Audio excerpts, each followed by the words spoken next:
Okay mga boss, in relation sa mangyayaring Labor Day bukas at sa mga defense agreements between the Philippines and the United States, makakasama natin ang ilang representatives ng Philippine Navy para pag-usapan ang Naval Safety Office. So para dyan makakasama natin sina Captain Benito Ante ng Philippine Navy General Staff Corps at Lieutenant Senior Grade Vincent Venson ng Philippine Navy Admin and Program Branch Chief. So good morning gentlemen and welcome to Good Morning Boss. Good morning po.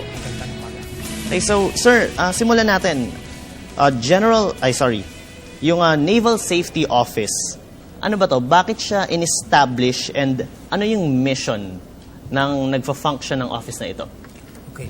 Ang Naval Safety Office, isang personal staff ng Navy Chief ng Hukbong Dagat ng Pilipinas para tulungan at payuhan siya sa lahat ng bagay hinggil sa kaligtasan, sa standardisasyon at ng evaluation.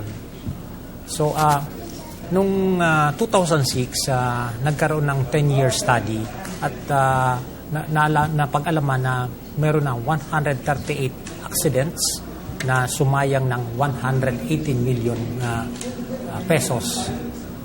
Ang kadalasan dahilan nito ay aksidente sa makinarya, sa kagamitan, sa procedure. Meron isang American industrial engineer na sinuri yung insurance claims at napag-alaman na 98% ng aksidente ay maaring maiwasan at 2% lang ang hindi maiwasan. So, also sa ating Philippine Navy, meron tayo doon na to be highly competent and professional individual, kailangan safe. So, taking cue from that, na-establish yung Naval Safety Office. So sir, clarification lang and siguro follow-up na rin. This is for sailors and marines, safety ng ating mga marino. Tama po ba? Yung ating mga Philippine Marine Corps. Okay. So sir, na-mention nyo nga safety tapos yung mga accidents na pwedeng ma-avoid. So ano ba yung mga occupational hazards na kung saan prone yung ating mga sailors and marines? Usually po kasi sa ating mga barko, marami tayong mga moving parts na mga gamit. So doon po na-arise ang mga aksidente doon. Sa ating mga kagamitan, pandigma, ng mga baril, mga kanyon, marami din po nadidisgrasya. Ganon din po yung ating mga Navy SEALs na kung saan sila po ay nai-involve sa mga trabaho o training like underwater diving. Doon po nagaganap ang mga aksidente na maaring ika-impair o ka-degrade ng capability ng isang sundalo. So, diving, tapos sa equipment. So, paano natin ina-address itong mga occupational hazards na ito? Ang mitigation usually ng mga ito is usually education para sa mga sundalo. Of course, yung tamang paggamit ng mga tinatawag na PPE o personal protective equipment. Ganun din sa efficiency ng ating mga tinatawag na LSE o yung tinatawag na life-saving equipment. Lahat ng ito dapat integrated sa bawat trabaho ng mga sundalo. So sir, education, ano ito?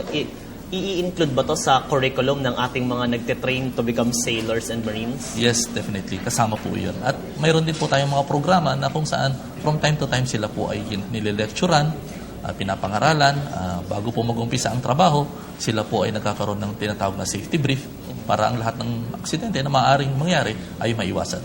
So, hindi lang siya include sa curriculum. Kumbaga, hindi lang siya sa classroom. So, bago din sumalang yung ating mga marino, kumbaga nire-review yung mga procedures na ito. Yes, parang maging way of life na rin siya o way kasama po sa mga trabaho.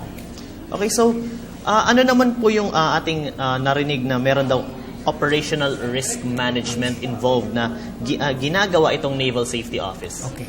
Ang operational risk management is a decision-making tool para maibsan ang mga panganib na maaring makasakit, makamatay ng tao, or makasira ng gamit, o kaya mabawasan yung mission effectivity.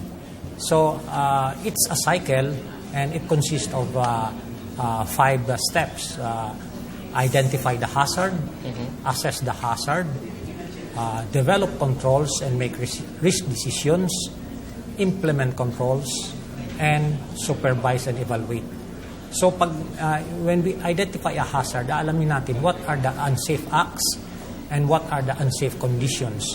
So when you say unsafe acts, it's a human actions na salungat sa accepted safety procedures. So when you say unsafe conditions, maaring ito ay nasa environment. So now, when we go to assessment, alamin natin ano ba yung probability na ito ay mangyayari, ano yung severity, at knowing those, malalaman natin kung ano yung levels of risk at i-prioritize kung ano ang i-address natin na panganib. And then of course, you will implement it, then evaluate. Tapos, pag may natitira pang residual risk, i-reiterate ulit natin, hahanapan ng solusyon yan until such time the risk become acceptable. Okay, so I see na it's a well-planned operation. So speaking of plans, so paano makakatulong itong Naval Safety Office sa attainment ng Philippine Navy SAIL Plan of 2020? Yes. Marami tayong mga advocasiyas and mga safety policies.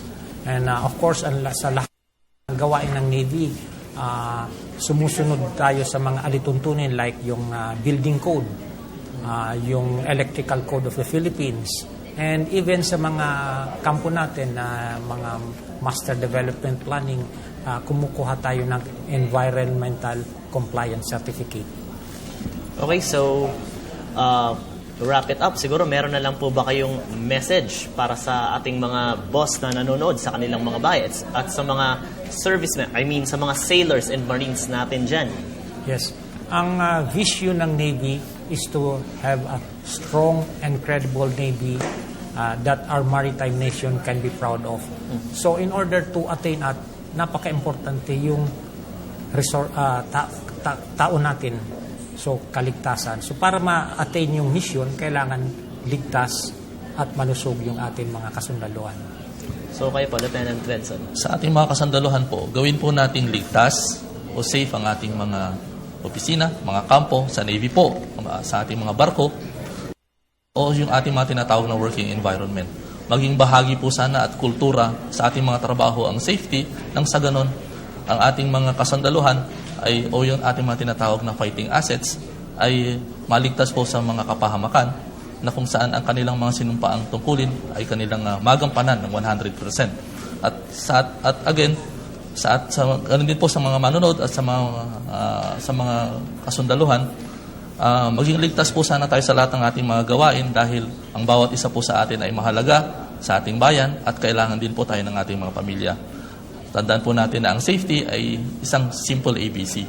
Yung ibig sabihin po ng ABC ay always be careful. Wow.